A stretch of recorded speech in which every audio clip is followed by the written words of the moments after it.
La agricultura se ve más fácil cuando el arado es un lápiz y se está a 1000 millas del campo. Recibimos en nuestros estudios de Onda Cero La Palma a Alicia Van Ostende, diputada del Partido Socialista en el Parlamento de Canarias. Señora Van Ostende, buenos días, bienvenida. Buenos días. Y cuánta verdad en lo que dices, ¿eh? Qué diferente es ver la agricultura desde un despacho y verla en el terreno.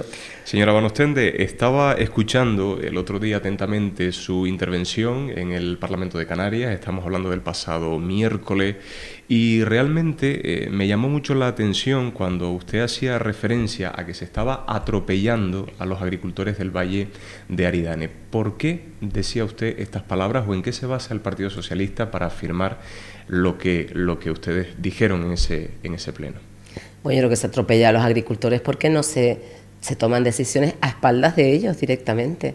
Si tú coges un decreto que estaba consensuado en numerosas reuniones y lo cambias de forma unilateral por parte del gobierno o respondiendo a intereses no se sabe de quién, estás atropellando a los agricultores que habían decidido otro modelo. Y si quieres te hago un poco un resumen de las diferencias entre un decreto y otro.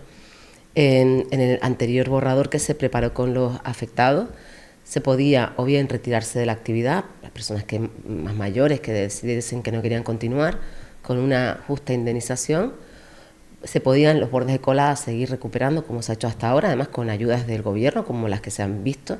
De hecho hubo una visita del presidente del gobierno de Canarias a una finca que se recuperaron con ayudas del anterior gobierno y que se han vuelto a convocar como tenía que ser, ¿no? Y después la tercera posibilidad que era hacer uno que algunos llaman la macrofinca, que no es una finca común, sino una reparcelación, que es un proyecto que lideraba la administración, un proyecto que la administración hacía los estudios, los proyectos, hacía toda la contratación de las obras, hacía todas las carreteras, hacía todas las redes de riego, hacía toda la parte eléctrica, es decir, le entregaban, incluso la tierra, por supuesto, la tierra que es lo más complicado de conseguir en una isla tan pequeña como esta, y le entregaba a cada uno de los afectados una finca resultante lo más cercana a su finca original, con los mismos metros, pero ya preparado para poder empezar a cultivar. Es decir, que de ese modelo se pasa a otro modelo en el que la administración convocará estas subvenciones, como lo hicimos nosotros, y cada cual tendrá que hacerse su proyecto, contratar a un técnico para hacer el proyecto, luego ir al ayuntamiento a pedir las licencias, más todo el papeleo. Luego buscar a alguien que te haga la obra, ¿no? A un contratista, con los problemas que tenemos ahora para hacer obras aquí en La Palma, ¿no? Luego tendrás que ver la manera de conseguir la tierra y que saber dónde la vas a sacar y cómo está esa tierra y al precio al que la vas a sacar, porque el precio de la tierra se ha disparado por esa demanda tan fuerte que hay y no hay dónde sacar de sitios donde la administración sí podría llegar. Y después tendrás que ver si puedes llegar a tu finca. Pues si está en medio de la colada, tendrás que esperar o te haces tu camino o tendrás que esperar a alguien que te lo haga, ¿no? Tendrás que llevarte el riego, tendrás que llevarte la luz. Es decir que la realidad de este decreto es que no todo el mundo va a poder reconstruir. Unos sí, o sea, los que están más en los bordes, los que tienen parcelas grandes, los que tienen dinero, ¿sabes? Los que tienen y los pequeñitos, los que tienen selemines, que hay muchos ahí en Tazacorte, en esa zona con pequeñas propiedades, o las personas más mayores, o los que estén en medio de la colada, esos no van a poder reconstruir y se van a perder. Y eso ya lo dicen, no lo decimos nosotros el Partido Socialista, lo dicen las cooperativas del Valle. Hay un escrito que se le envió a la Consejería de Agricultura, firmado por las cooperativas, por las principales cooperativas, en el que se decía que este borrador de decreto que esta semana se convalidó en el Parlamento frustraba las aspiraciones del sector a recuperar y que no era lo que el sector había decidido y que además prevén que en 5 años solo se va a recuperar el 20% de lo que había. Eso sería un fracaso total si solo recuperamos el 20%. No nos olvidemos que es una de las mejores zonas plataneras de Canarias y que además es la base del motor económico de este valle. Entonces, claro, nosotros nos preguntamos, ¿por qué ese cambio de opinión? ¿Por qué? ¿Por qué cambias de opinión cuando hay una cosa consensuada?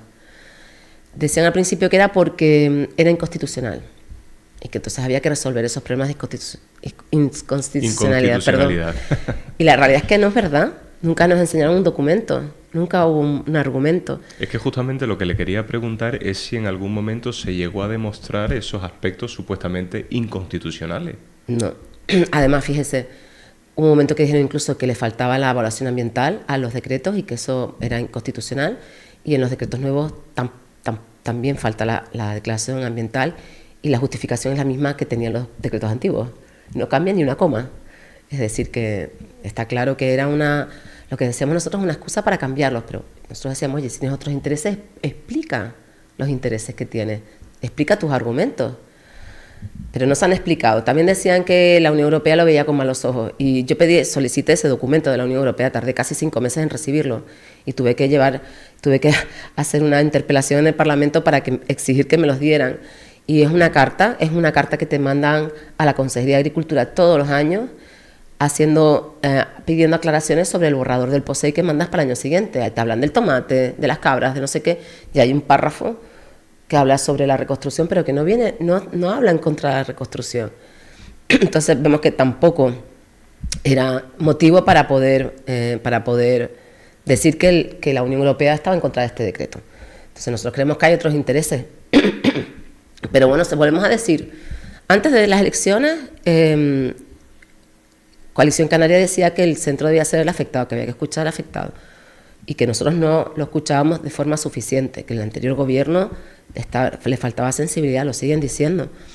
Y cuando ves la memoria que acompaña este decreto del nuevo gobierno, te sorprende porque en la parte de justificación, porque claro, en la memoria tienes que justificar que hay una participación ciudadana y ponen las fechas que hicimos las reuniones nosotros, el no sé qué de noviembre del 2022, en enero del 2023, y tú dices, coño, es que a partir de mayo no ponen nada, no hay nada escrito de que se hayan reunido con nadie. Y entonces dice, por un lado, están justificando la participación ciudadana de un decreto que no es este, que era otro, con lo cual realmente están diciendo algo que no es verdad, y están justificando frente al Consejo Consultivo, por ejemplo, que ha tenido participación y no es cierto. Y por otro lado, no entendemos ese cambio que se debe. Lo que sí valoramos positivamente es que se pueda tramitar como un proyecto de ley este decreto. Eso es positivo para todos, porque ahora en este momento podemos proponer cambios que lo mejoren. Luego habrá que negociar y veremos qué nos aceptan el gobierno, ¿no?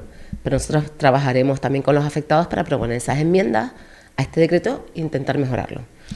Señora Bonostende, a mí de todas formas una cosa que me resultó bastante significativa, si me lo permite, durante su intervención en el Parlamento de Canarias, es cuando decía que los que tienen más pulmón, es decir, más poder adquisitivo, son los que lo tendrán más fácil. E incluso también usted añadía que este decreto está concebido en los despachos y muy lejos del territorio. Una vez más le tengo que preguntar qué intereses puede haber detrás de todo este embrollo que tenemos sobre la mesa. Hombre, intereses económicos hay, entiendo yo. Eso habría que preguntárselo primero a Coalición Canaria o al Gobierno de Canarias, ¿no? ¿Qué intereses hay que no han explicado? Porque los argumentos que han dado no han sido ciertos. Esa es la realidad, los argumentos que han dado. Que si era inconstitucional, que si a la Unión Europea no le gustaba. Hay otros intereses. Leyéndote el decreto, además, es curioso porque del borrador que se nos presentó a lo que se aprobó, hay un par de modificaciones que llaman la atención. Por ejemplo, la disposición adicional sexta permite que cualquiera que tuviese una finca ahí afectado le pueda comprar a un vecino afectado y que pueda recibir las ayudas que le correspondían a ese vecino para poder reconstruir la finca. ¿Esto le huele raro al Partido Socialista? A nosotros nos huele un poco raro, sí. Yo creo que no solo a nosotros. Es decir, ¿a qué interés se responde eso? Es que eso, quiero decir que aquí es significativo que las cooperativas estaban a favor del anterior decreto y no están a favor de este, las cooperativas que al final representan a la mayor parte de los agricultores, ¿no? Es bastante significativo. Pero como te decía, lo que vamos a trabajar en positivo y vamos a seguir escuchando y a plantear mejoras para este decreto que se ha aprobado en el gobierno, ¿no? Tenemos un periodo ahora para presentar las enmiendas, que simplemente son modificaciones. Oye, propongo modificar esto y cambiarlo por esto, o propongo añadir esto, o propongo eliminar lo otro. Esas propuestas las haremos, esperamos que sean sensibles desde el gobierno a las peticiones de los afectados y que hagan modificaciones para mejorar. Al final lo que nos interesa a todos es que este decreto llegue a la mayor parte de personas posible y que favorezca la reconstrucción de la zona. Ese es el objetivo final, el interés general, el interés de la mayor parte de las personas, no el interés de unos pocos, sino el interés de la mayoría. Yo creo que eso no lo podemos perder de vista y el objetivo tiene que ser claro, para el gobierno y para la oposición, para todos.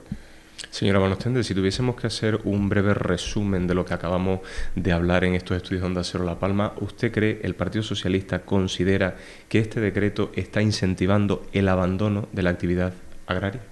Sí, nosotros lo tenemos claro, además no solo nosotros, sino las cooperativas que afirman que en 5 años se va a poder recuperar solo el 20%. Eso sería un fracaso completamente.